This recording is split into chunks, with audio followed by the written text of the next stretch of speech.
My vision for this program is very simple. Okay, we are going to build the premier football program in the country. Okay, we are not going to talk about it anymore. We are going to be about it.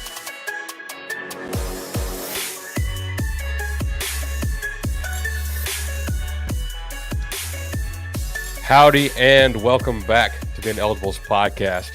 My name is Will Stone. No Chase Caldwell with me today, but a very special guest, Mr. Aggies today, also known as Jackson Calloway. Jackson, appreciate you coming on. Of course, my man. I always love being here. So quite a bit of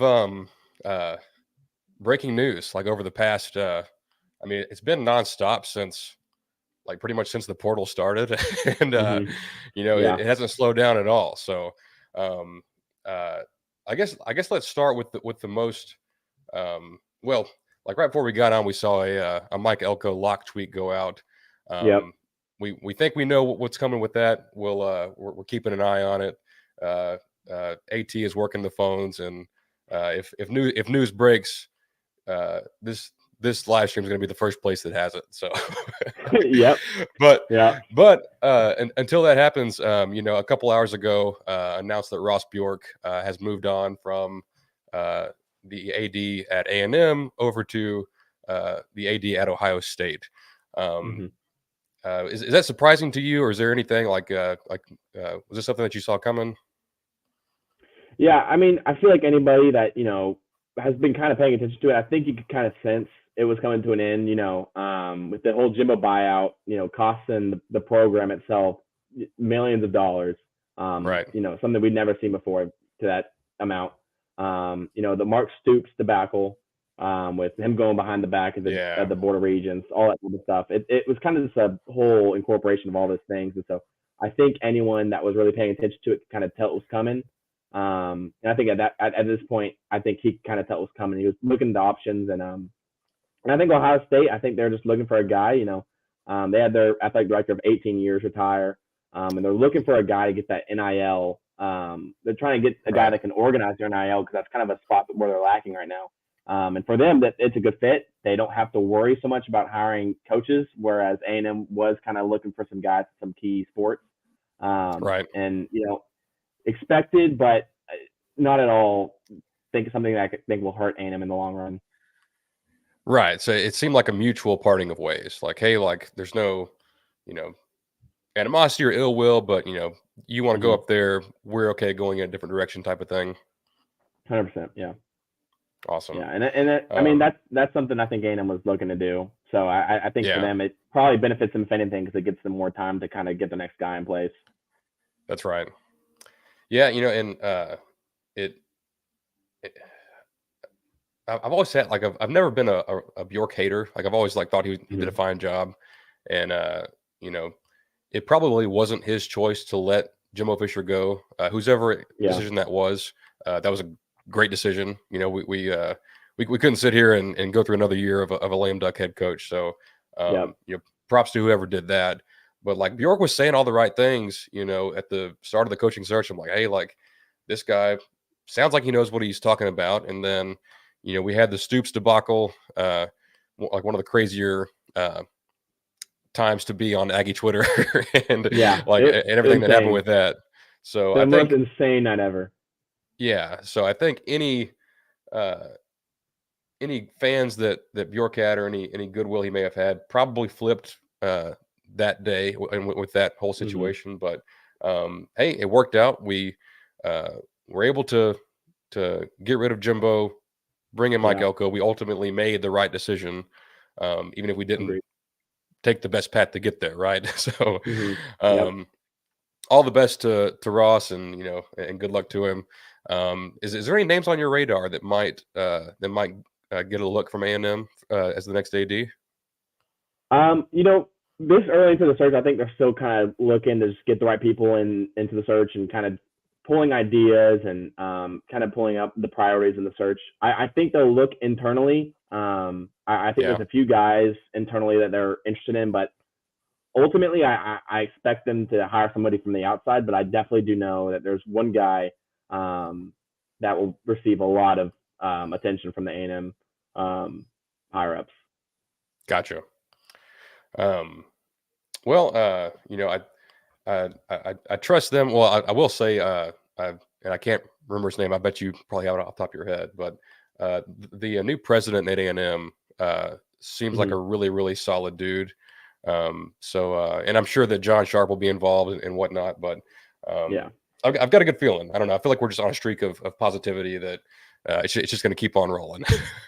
Yeah. I mean, I think there's a lot of good ways to go about this. I think the main thing is just try to get a guy that's, he has a plan for NIL. That's the big thing now. And that's going to determine your school's athletic success is the NIL and the approach you take to it. I think that's a big thing, but you also have to get the guy that can make the tough decisions, make the right hires. We saw with Bajork, he went out and got Schloss, and that was a big one. That was massive, and we're still seeing absolutely the major benefits of that. But the Jimbo and maybe even the Buzz extension to a certain point, I think those were probably cool. I mean, you got to find a guy that can make the right decisions when it comes to those. Right. Yeah, I'm with you on that. The piece of news that was the biggest news of the last 24 hours before the Bjork news was the official return of Shemar Turner to this Aggie football team. Kind of expected, but nonetheless still a huge boost for this roster. I guess how important, like, of all the portal guys and that we've landed, guys that went in and came back and whatnot, is there anyone bigger than getting Shemar Turner to stay? Off the top of my head, I think heading into this offseason, there was two main things. That was add pieces to that defense, and it was bring back Shemar Turner. I think as soon as Mike Elko was hired, he went and got Jay Bateman. He went and got Coach Chaos. And I think right away the message to them was, we got to make sure we bring in talent. We have to maintain the talent we have now. Shemar Turner, in my opinion, probably the biggest name on that defense that you wanted to keep. Slowed down a little bit towards the end of the season with a little bit of a minor injury, but he looked great at the beginning of the season. He's kind of had an upward trajectory through the last 3 years. So excited to have him back, and especially with a guy like Nick Scorton. I think those are probably the two biggest names that A&M probably pursued this year. And they got them both on camp at the same time, and you have a really good-looking D-line for next year. Yeah, and that was such a big, like, especially, like, really since Jimbo got here and, like, under Elko and even the last couple of years, the D-line has kind of been the calling card of this of the Aggie football team. And, like, you start to see, like, obviously McKinley Jackson is off to the NFL. You lose Walter and a couple other guys. You're thinking, man, if we lose Shemar Turner, that's really gonna sting. But it's quite the boost to get him back. I think you're spot on. He was a menace the first half of the year. Did slow down a little bit, and it sounds like he was banged up and things like that. So getting him back, getting him healthy. And what I'm curious about, in your opinion, do you think that he stays at defensive end, or does he come back inside, or is he kind of inside outside kind of guy? Oh shoot! Looks like I lost Jackson for the time being. Let's see if we can get him back. Oh, there he is. That was quick. Hey, there we go.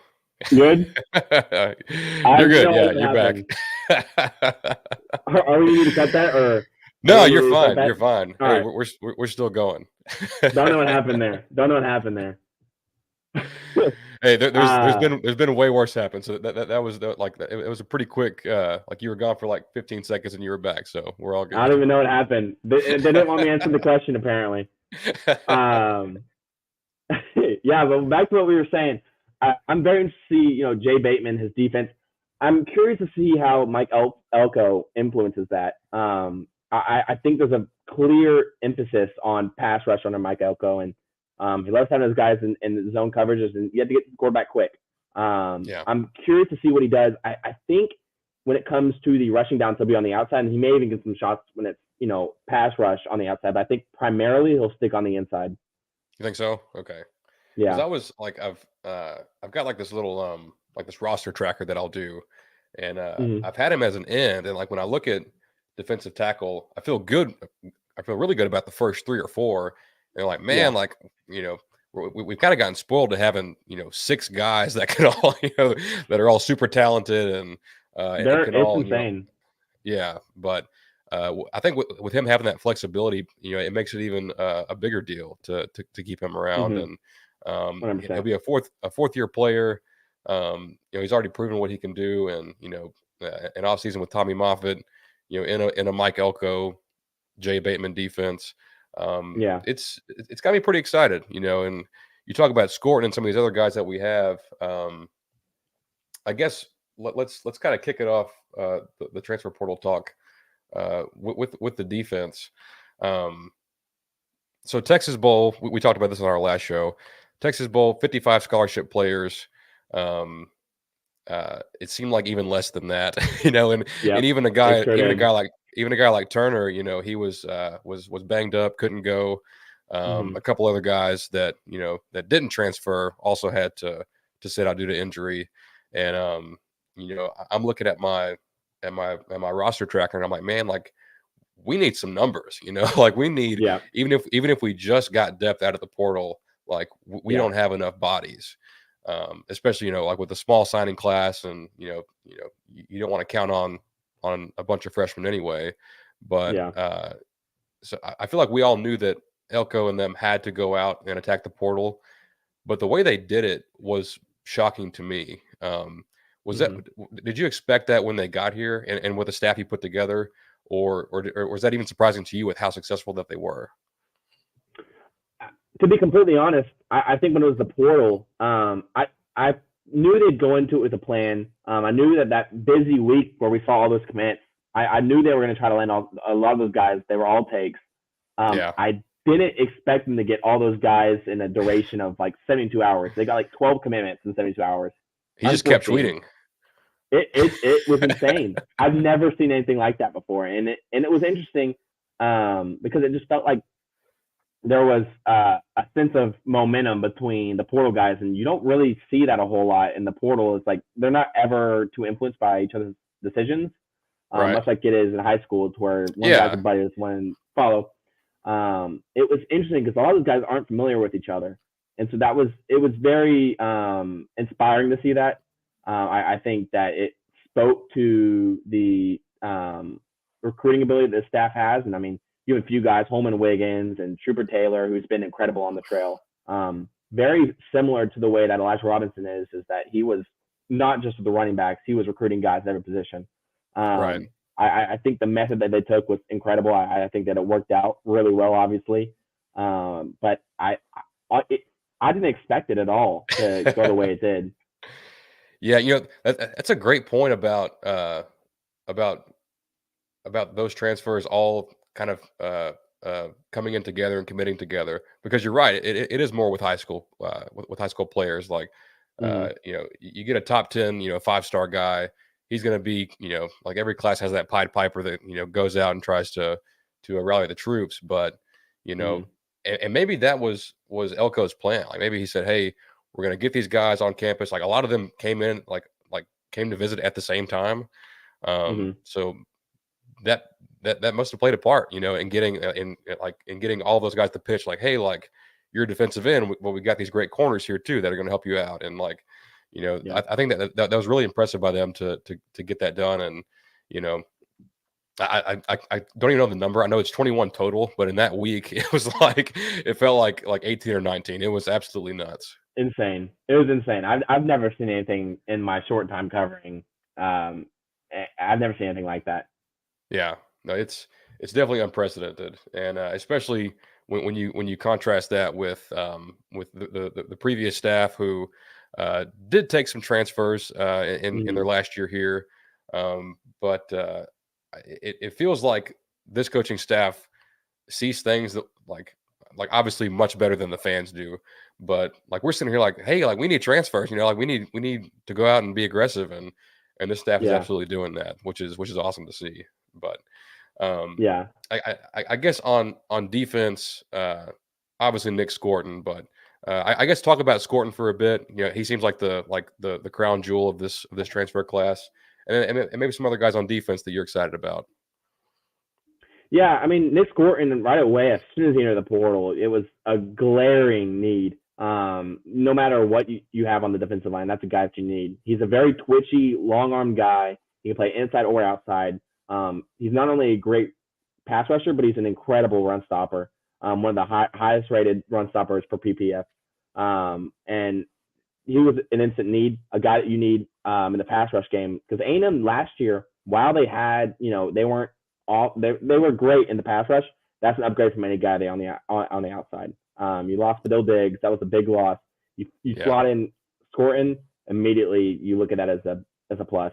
Another guy I really like is, and Scorton's a Brian kid. Like, I know he looked at other places. That was the main thing too. Yeah. Yeah, and that's the thing is that. Go ahead. Sorry, I think he was like one of the first ones to kick that whole thing off. Mm-hmm. And like when he entered the portal, we're like, oh, like there's this stud defensive end from Brian that is in the portal. I think a lot of Aggie fans felt like if we don't get him, then things are bad. Like then we're not going to get anybody, and it's all going to be doom and gloom. But as soon as they got him, that flipped the switch, and it's been a whirlwind since. Yeah, that's the thing is that I kind of saw that feeling like if we don't get this guy, it's what is Elko doing? Who can we get? That's the thing is that we were taught so much of Jimbo Fisher that if Jimbo doesn't want him, he's not a fit here. He's doesn't translate to what we want. And with Elko, so far from what I've learned is that if a guy can play, he can play. He wants him. That's a guy that if under Jimbo Fisher, I don't know how hard we would have pursued. Right as he entered the portal, Mike Elko was with him the next day in person. Really? And so I think that speaks a testament to what he does and his approach to the portal. That's awesome. No, that's fantastic to hear. But yeah, so Scorton, obviously stud, all Big Ten honoree, will very likely start and play a ton of snaps and be a big part of what they do on defense. Mm-hmm. They got some other defensive linemen, and they really got every position on defense. And it's a pretty impressive haul. So who else back there is kind of a standout? In the secondary specifically, I really do like Will Lee from Kansas State. He's got some tackling issues, but I think that's something you can fix pretty easily. That's one of the things that if there's an issue there, you can maybe get it fixed in an offseason, put him back out there, see how he looks. He was great in coverage. I really like the take of Scooby Williams. There's going to be a lot of people talking about how he graded the season, but I think when it comes to the tool side of things, he's got them all. He's got everything he needs. He's a great pass rusher. He's pretty good in coverage. He's a quick guy. He can get from coast to coast pretty quick. Very similar to Adrian Cooper in that sense. I really like him. He's going to take some refining, but I think ideally that's a guy that you can maybe slot in maybe down the road next to Torian York. Cassius Howell, though, is the one guy I'm really keeping an eye on. Bowling Green, a linebacker, edge rusher. You can kind of put him any level you want to. Lined up in the slot a few times this season. Really? An incredible pass rusher. That's his calling, pass rushing. That kid is incredible. He has some moves that we really haven't seen, under Elijah Robinson and Terry Price. You kind of had those go-to swim move or power move. He's kind of got a wide variety of moves he uses, and it's very fascinating to watch if you watch this film. But he's the one guy I think could be.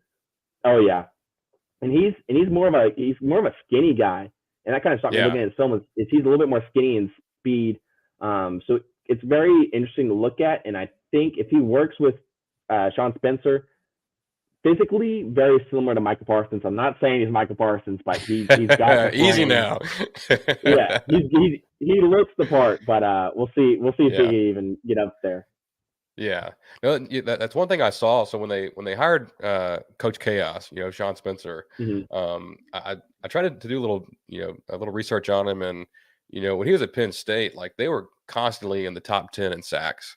And obviously Mike is a part of that, but they had some other guys that were on that defensive line, and he just produced like year in and year out. Like it didn't matter who they had. So I think with a guy like Scorton, a guy like Cassius Howell, Shemar Turner, Eni White, like all these other defensive linemen that we have, I'm excited about a guy like Rylan Kennedy and what he can do. In a new scheme, but.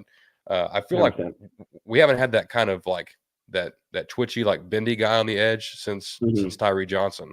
Like Tyree Johnson could, 100%. He was kind of a skinnier, quicker guy. Could like he played low, could dip his shoulder and get around the corner. So I think Hal can kind of be that guy, and so like defensive line, that's I think we're set there. They got the guy from Wisconsin too for depth on the interior. I'm interested in more about Scooby. So I know he was a top 100 kid, and our new DC Jay Bateman, he was the linebacker coach at Florida, right? With Scooby. Yes, sir. Yeah, he was. Yeah. So he's got that familiarity, and like he was like, hey, like this is a guy we need to get over here. Yeah, that's what I was going to say. Is that it was interesting to me that despite his season being meh, he started off really hot, kind of slowed down towards the end of the season. Despite that was kind of right away Jay Bateman, like, we need to go get this guy. And that was interesting to me because there's a lot of linebackers this cycle in the portal that kind of stood out, but that was apparently the one guy that we really wanted. So I'm very interested to see what he does with Scooby, and if he kind of has a plan in approaching him different than he did this last season in Gainesville. Yeah, no, that's definitely something to watch. I think like with everything that we've talked about, and like with the transfers and new coaches and all that stuff, this spring is going to be so interesting because like almost all these guys are going to be on campus, and even some of those freshmen are going to be on campus. So it's like you're going to be rolling pretty deep roster wise in the spring, and a lot of competition. You talked about the secondary. I can't even name them all because we took like 8 defensive backs. Possibly another on the way.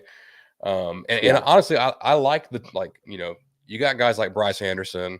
I think Bravion Rogers could do some good things. Jacoby Matthews. But man, like some of those transfers, I think are awesome players. Trey Jones was a guy that Georgia wanted really badly. Love Donovan Saunders' athleticism, and and the corner from UAB, BJ Mays. There's just so many names, and like it's going to be like a true, like what we've had on the defensive line the last several years. We kind of got it all, like at least on the D line, and then in the secondary, maybe at linebacker too. With they brought in like 2 transfers there, and we got some other guys. So I think I was worried about the defense when we started seeing some guys leave, but at least for me, in your opinion, like how do you feel about this defense as it stands today? Yeah, I'm very interested to see how the secondary pans out the most. I think the only guys that you have locked to the starting spot right now is Jacoby and Bryce. And outside of that, you're kind of, looking around saying who's going to be the guy this spring. I think Javon Thomas is a guy that we've already had on campus that I think, can compete for a spot. He started off pretty well. And kind of took a quick downward slope and didn't play as much in the end of the season. But very interested to see about that. Like guys that you spoke about, Jaden Hill, BJ Mays, those are guys I really like. Marcus Ratcliffe, Donovan Saunders, the 2 guys who flipped from UCLA and TCU. Those are 2 young guys that you can kind of, even if they play this year, they're going to be here for another year or 2. Right. So it's very interesting to kind of see who slots in, but there's a lot of versatility in that room and a lot of guys that can play either, nickel or safety or kind of throw him in wherever you want, especially Bryce Anderson. I think that's the key to it all, is finding the spot that he plays best and then building around him. Yeah, it's absolutely right. Because he can do a lot of different things, and when Elko was here, he really he put his best player in that nickel spot. He had Antonio Johnson there. Bryce could fit there. Maybe he's a great deep safety though. We need him on the back end.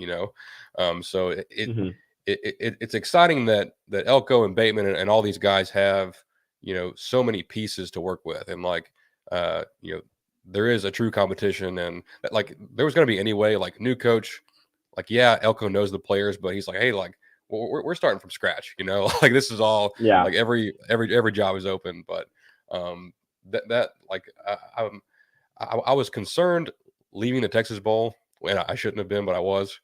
But now seeing what's all transpired since, it's super encouraging. On the offensive side, every spot but quarterback, which I think we're set at quarterback. I think we've got for sure 3 good ones. Yeah. We got for sure 3 good ones and a 4th, Mm-hmm. Really good prospect. But you take a running back, you take 2 receivers, you take 17 tight ends. I like it. So I guess who's some of your favorites on the offensive side? Offensively, I really like Cyrus Allen out of Louisiana Tech. I think he's a spark plug guy. I think you don't need to see him in a large quantity to get production. I think that receiver was a position of need. You missed out on the guy that went to Louisville. You go get Jabe Barber, a guy that has speed, is a smaller guy, really good route running, kind of will slot into the Nia Smith role on a smaller dosage. I think you're still missing that number 1 receiver. Hoping for someone to emerge between Jade, Moose, and Noah. I think those are your 3 guys this year. But really, Cyrus Allen sticks out to me the most. I think that's the main guy, and I think he can play a large part in the offensive season, especially under Colin Klein. I think he's the type of guy that he's always loved having on the inside, especially in the return game as well. I think he's going to bring a lot of speed and versatility that we need in the return game. That's a great point. I didn't realize that because like we've been spoiled with Ania Smith for so long, and Devon A-Chain and guys like that. I haven't even thought about who our returner is going to be. So that's great to know. Yeah, and like we've definitely got guys, but that's great that a guy like Cyrus Allen seems like he has quite a bit of speed. Can come in and do that. How about these tight ends? I know. There's 2 new ones, right? There's Garrett Miller and Trey Watson, and Watson's the guy they really wanted that went to Washington initially, and then coaching change, he opens it back up and comes down here. Have you got anything on either of those guys? Yeah, Garrett Miller is one that I really wanted personally. As soon as we offered him, I really like the offer. You lose Max Wright this last year, primarily a blocking guy, but can also receive the ball. That's your comparison. That's where he's going to slot in. That's where you need him. A&M loses him and Garza.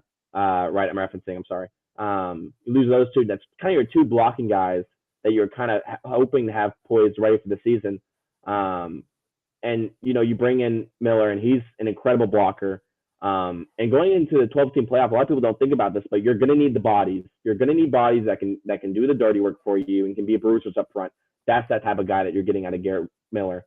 Especially, this isn't a tight end, but EJ Smith, that's another guy. You need bodies.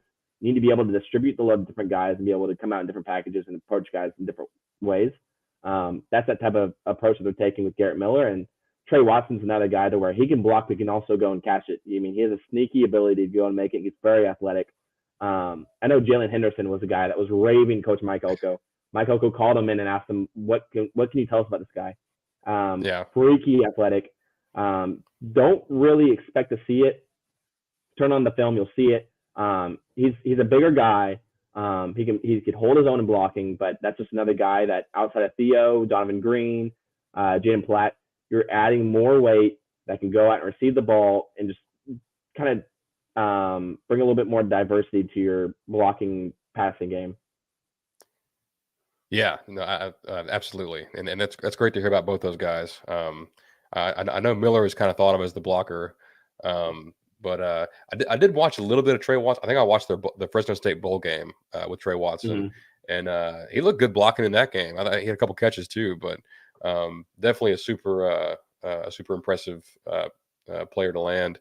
And I was super impressed with Jaden Platt in the bowl game. I think he got he kind of gets forgotten about a little bit. He's a true freshman and didn't play a ton with Jake and Max Wright playing most of the snaps, but had a great snag in the Texas Bowl. It seems like he's a guy that I'm keeping an eye on, that under a year of strength and conditioning, might really surprise next year. Yeah, he was definitely a guy that I could see under Moffitt transforming and becoming an entirely different player.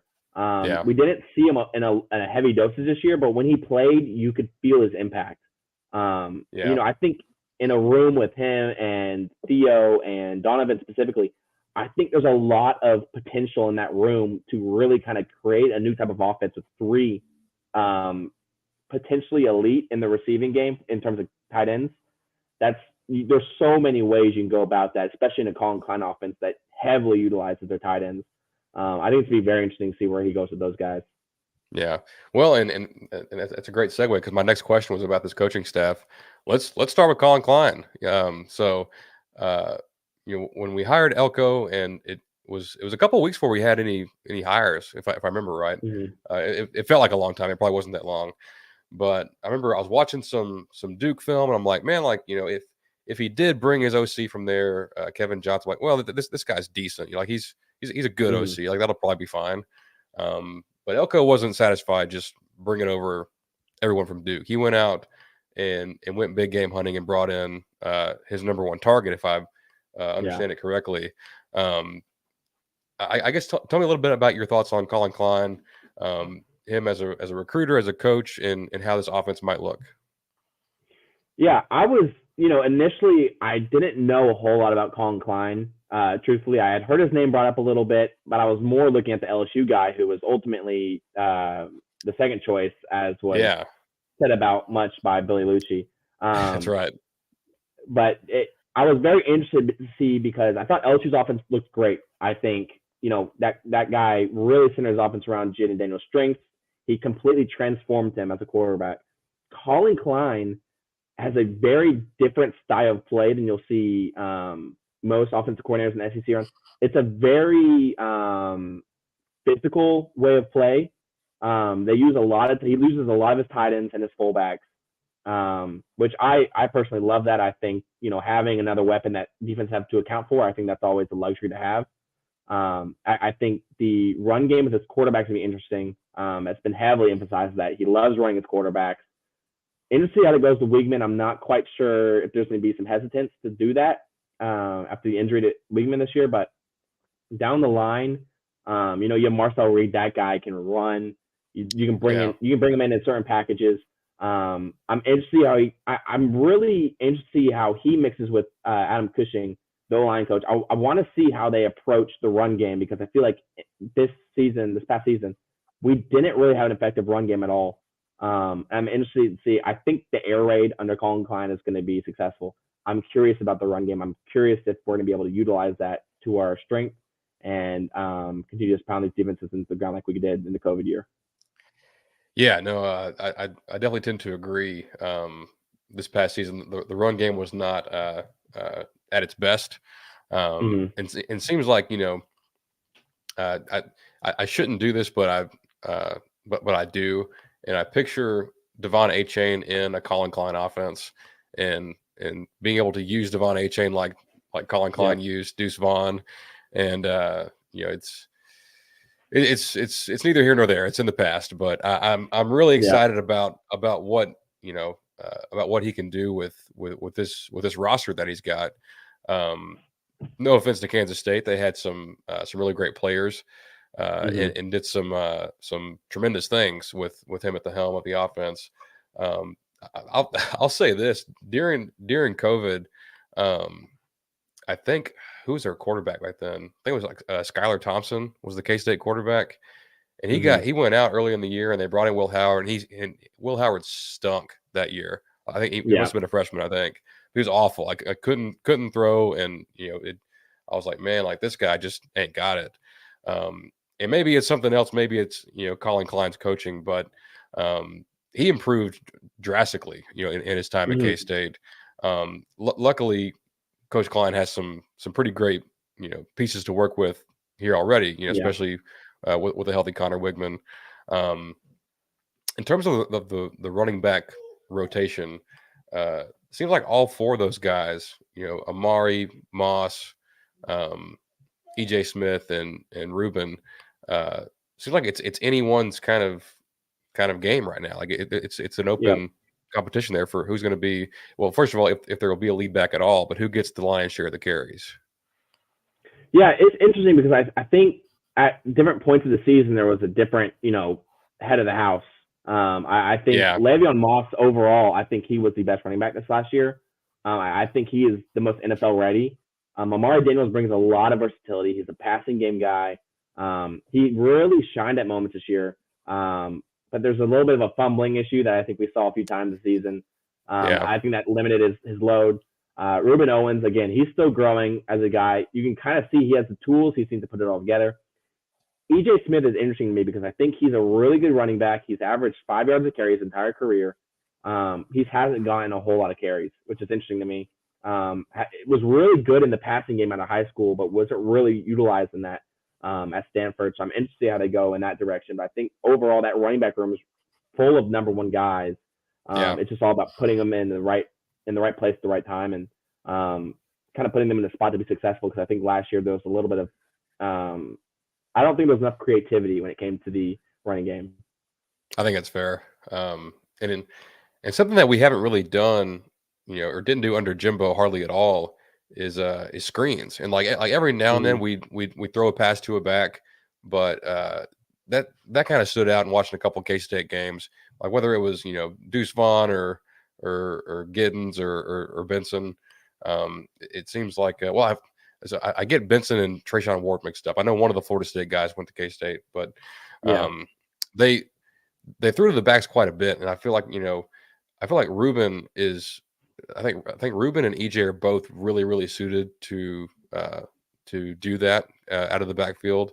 So I'm interested to see, what he wants to do with that room. And is Mosh your downhill, 15, 20 carry a game guy, rotate in Ruben, rotate in EJ and Amari, whoever else, and throw some more screens and things like that. But the more I talk about it, there's so many interesting storylines this spring about what's it all going to look like? I've never.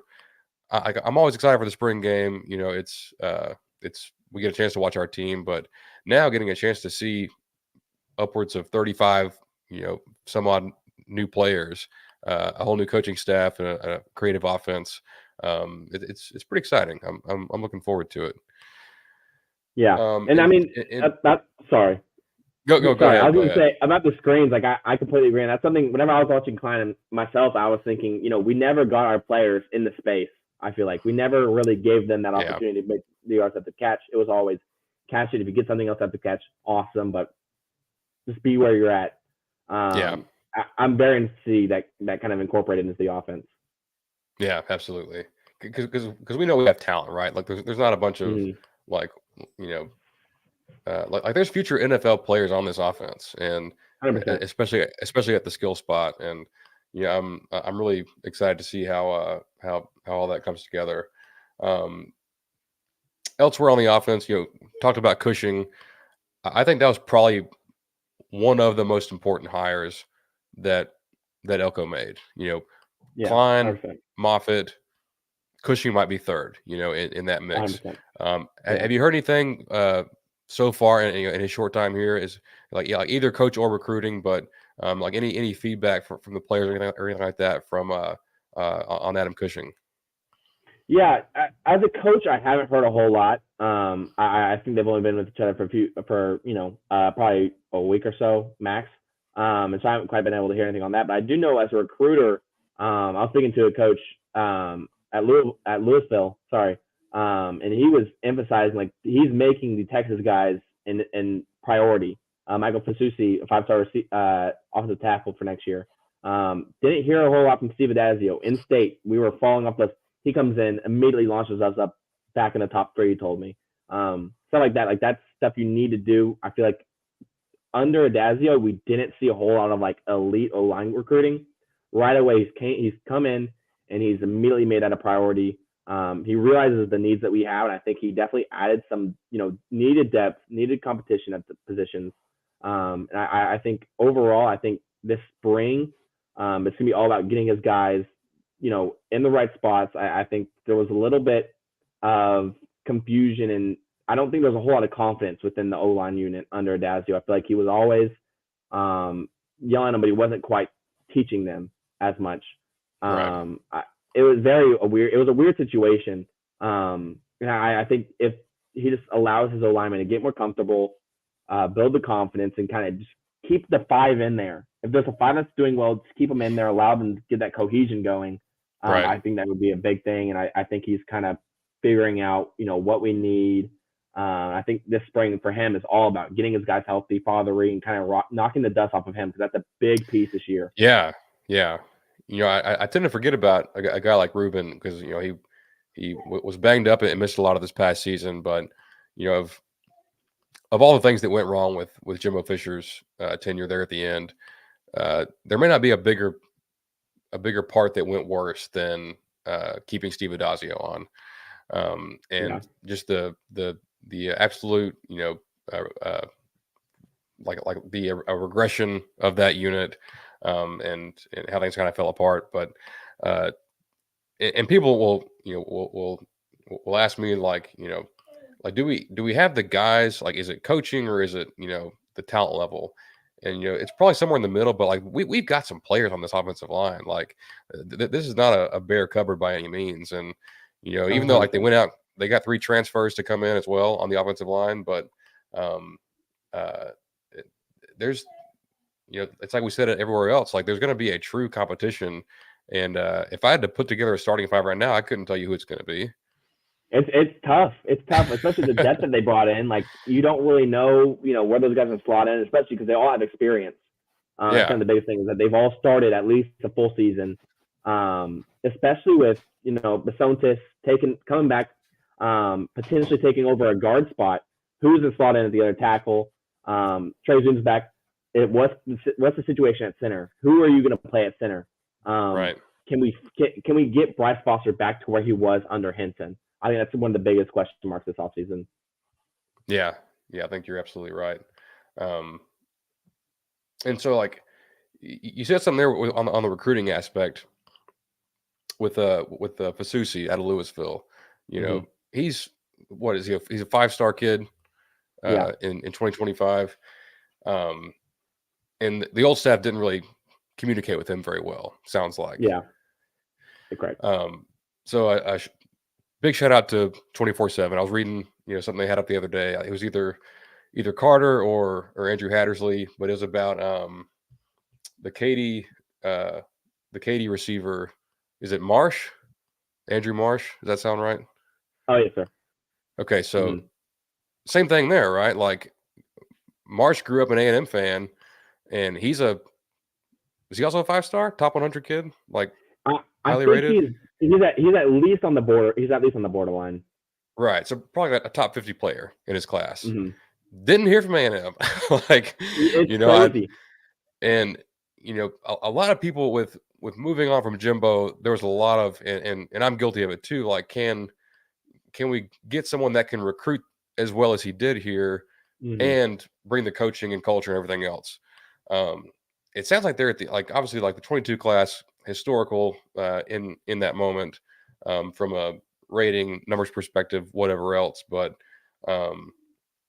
since then, things took a pretty big step back, and it seems like already this staff of the adage that Elko can't recruit and whatnot, and obviously no decisions yet. Like, we haven't gotten, he's not just signing 5-stars left and right, but the early signs are pretty encouraging. No, 100%. And I think I'm most encouraged by we're casting a wide net at every position. It's not, we're going to go on this guy. If we miss on that guy, we're going to take this guy.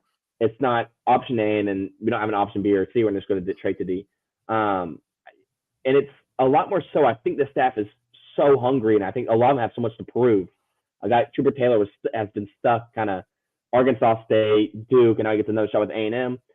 Coach Chaos, was at the top of the mountain with Penn State, goes to the NFL, kind of comes back to college, kind of falls off a little bit, gets fired from Florida. These guys are hungry and they know what they're doing. It's just more so. I think the last staff was kind of, I wouldn't say they were. It's weird. I think that they knew that. I thought they weren't as hungry, and they felt like they knew exactly what they were doing, so they never worried. They kind of felt like their job was safe at all times, because Jimbo wasn't the guy that would fire coaches. I think during his time here, he fired like 4 or 5 coaches. That was it. Yeah. I think they were content with where they were. I think that they weren't feeling their seat was ever in jeopardy. I think that's a big thing about this Elko staff, is that they're all hungry and they're willing to work. And I didn't see that ethic quite as much with the Jimbo Fisher staff. Yeah, no, that's definitely great news. I guess like the last two guys. Well, I mean, there's still an open spot, right? Like we had Coach McGriff for like 10 seconds. Now he's back at Auburn, and now he's gone. Now he's gone. And there's still one more spot to hire. Two guys that I'm pretty impressed with already. Holman Wiggins and Ish Aristide. I guess your thoughts on each of them. Obviously, Coach Wiggins from Alabama, ton of skins on the wall, even though still fairly young guy, and Aristide, who was here with Elko and Jimbo, as a GA back in the day. Yeah, I mean, I remember as soon as I heard the news about Elko being hired, Ish was the first guy that came to mind, and that's a guy that spent time with A&M. He was here during the early parts of Jimbo Fisher. He went to Miami, spent some time there, and went to Duke. He is a relentless recruiter. He did really well developing the guys at Duke. There was a lot of guys on that defensive back room that were all conference players. Chandler Rivers, Stinson, those guys that produced a lot and they held their ground. I think him coming to the staff, he's a younger guy. He can relate to the players. And to some, he's a familiar face because I know there's a few guys on the staff that have worked with him in the past. I think there's a little bit of chemistry between him and some of the players as well, having been their recruiters early on in their careers. I really like that hire. I think that was one of the more slept on hires. I think that's going to be a guy that eventually leaves College Station to become a head coach or a pure defensive coordinator elsewhere. And then Holman Wiggins, I love that hire. I remember getting the text that we were hiring him, calling Billy Lucci, and I was like, is this like, I was like, is this serious? I was like, is this for real? He was like, call me tonight, I'll tell you. And I just remember on the phone with him for like an hour, and we were just talking like, we're like, we cannot let this get out. That's awesome. We cannot let this get out, or it is because at the point, there was a point to where he couldn't let it come out, or else he wouldn't come. He was waiting on a bonus from Nick Saban. And it wasn't so much like, hey, I'm going to A&M. Is there anything else you have to offer me to keep me here? It was more like, here's the divorce papers. We're done type thing. Like, you can't change my mind. I've already signed it. And so I remember that being such a big emphasis that we can't mess this up because that was Mike Elko's number one guy outside of Coach Klein, number one guy on offense. And he got him. And I remember hearing the immediate results from Moose, and he was pumped about it. And I know recruiting-wise, he's already killed it. Already put the guy from Florida. We got Ryan Williams. We've got our foot in the door with him. And if that's a guy you can get, money's worth it. Just that alone. I think that's a guy that's an automatic first-round pick. Yeah, no. So I saw that. So like whenever I guess first of all, when I got that Texags alert that we had hired Holman Wiggins as our receivers coach, I like audibly like holy bleep, that's not at all what I saw coming. And like obviously I've been pretty happy with pretty much every hire that Elko has made. Was stoked about Klein, but like the biggest reaction for me was like just total shock that we hired Holman Wiggins from Alabama.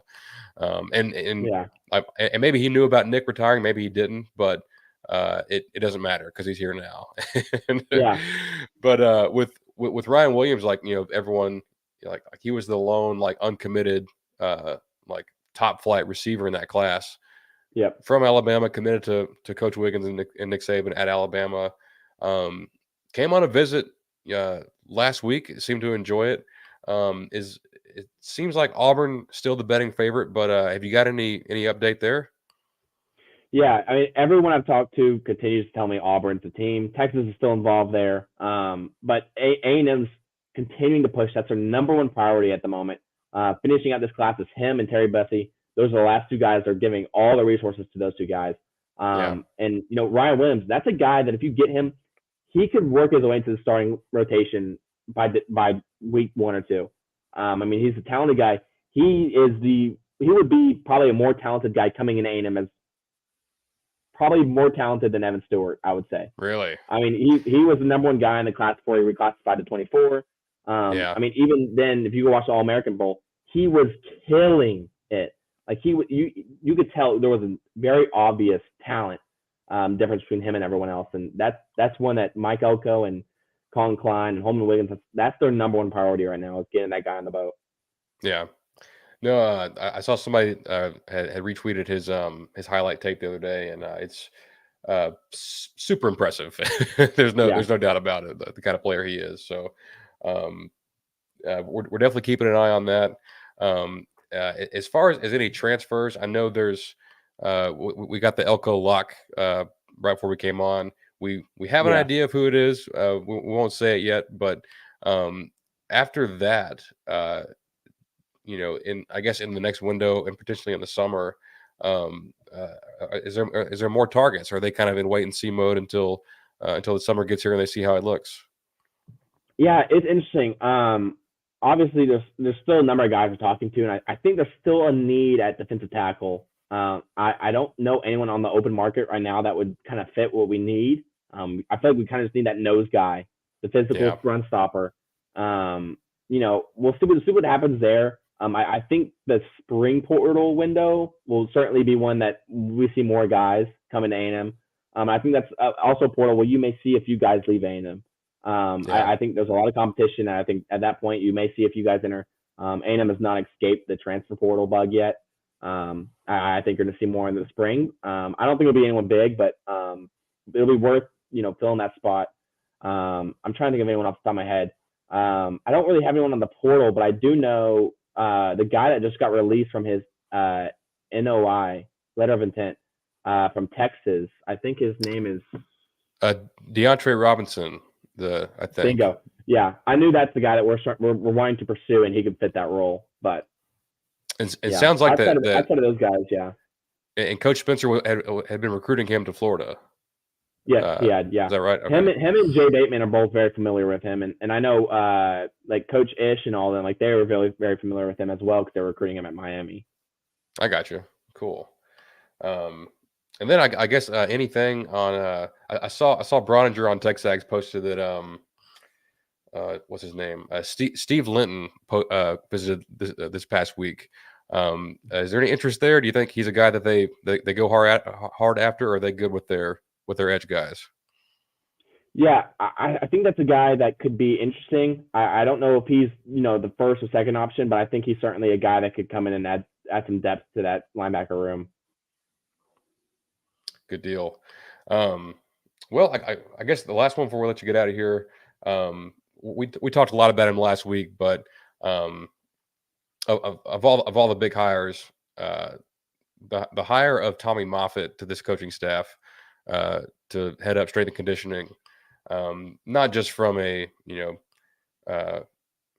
performance perspective, but from a culture perspective.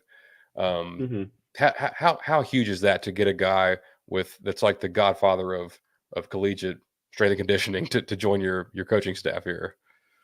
Yeah, that was one that I remember seeing it, and there's very few that at this point to where I'm like, oh my gosh, like this is massive. And we've had a few of those already with Elko, but I think that was probably the biggest one because I think that one isn't just something that transforms your players, but transforms your culture. It completely transforms everything about your program. And I think that what he'll bring to this program is something we won't see as fans, but I think the players themselves will feel it. The competitiveness, I think that's going to shift. I think the players, I remember seeing and speaking to this about a coach, was that I feel like under the previous regime. There we go. I'm speaking too fast. That we weren't really seeing the production from the strength and conditioning side of things. There's a lot of injuries that could have been prevented by that. We weren't seeing a whole lot of transformations physically. I think you're going to see a lot of difference when it comes to that stuff with Moffitt. And this is a guy that's going to utilize all the tools. I saw an interview the other day that he's going to be he's spending money on, new equipment, new technology. But I think he's going to completely transform the squad in a way that we haven't seen before. That's fantastic. I saw a picture like right before we got on. I think they're going through workouts right now, and there was like a couple of pictures and stuff from the workouts, and he was in one of them, like talking to the players and getting them fired up. But there's overall, it's a super impressive staff. Like this is a big time operation here at Texas A&M, and Elko has just come in, and there's no way he's gotten any sleep in the past couple of months. He's just been just working his butt off, and you know, and we like on this podcast, I'm guilty of being an optimist. You know, I can't help it, but we do try to, you know, call things like we see them. And if Elko, as soon as Elko does something I don't like, I'll tell you about it. But so far, he's just been killing it. I feel you. That's the thing, is I've been incredibly impressed. I thought the recruiting may have been an issue whenever he got hired. Don't have that issue anymore. I think the staff he's assembled, I think it completely, you know, negates any of those worries. And I think he's kind of surrounded himself with a really good all-around staff that, you know, touches on the recruiting, but also is full with experience and guys that can develop their players. Yeah. No, it's like I was already happy with it, like when we hired him, and just everything he's done since has just it's blown me away. So well, I guess as we wrap up here, any parting thoughts, any big things that you're working on, or just business as usual? Just the usual, man. I mean, keep your eyes out. I'm expecting more stuff here in the next few weeks, and it'll calm down, but it'll pick right back up in the spring. Yeah, that's right. Well, and you know, as we kind of get into to work out some stuff, there's always like little tidbits and things like that'll leak out and whatnot. But 100%. It's, you know, it feels good to have a little hope with this program again. So finally, yeah, long time coming. That's right. This last season just about did me in. So and thank God for the Rangers, right? Oh, dude, that was the only thing keeping me. That was the only thing keeping me about the water, man. Yeah, no, I'm living off that. But he's Aggies Today. He's Jackson Callaway. You can find him. You probably already follow him at Aggies Today on all socials. Wait, are you still, like, I know your Instagram got messed up. Are you still Aggies Today on everything? Still Aggies Today on everything. Yeah, don't post as much on Instagram anymore, but that's mainly right. on Twitter. Yeah, and Patreon. That's right. Patreon, yeah. Patreon.com/Aggies Today. Some great info that you won't see on Twitter unless people steal it and put it on there. But some great info on there. But AT, man, it was great having you on. We'll have to do it again soon. But thanks so much, and good luck with classes starting up. Appreciate it, man. I've had a blast. Always love being here. All right. Thanks, guys. We'll see y'all next week.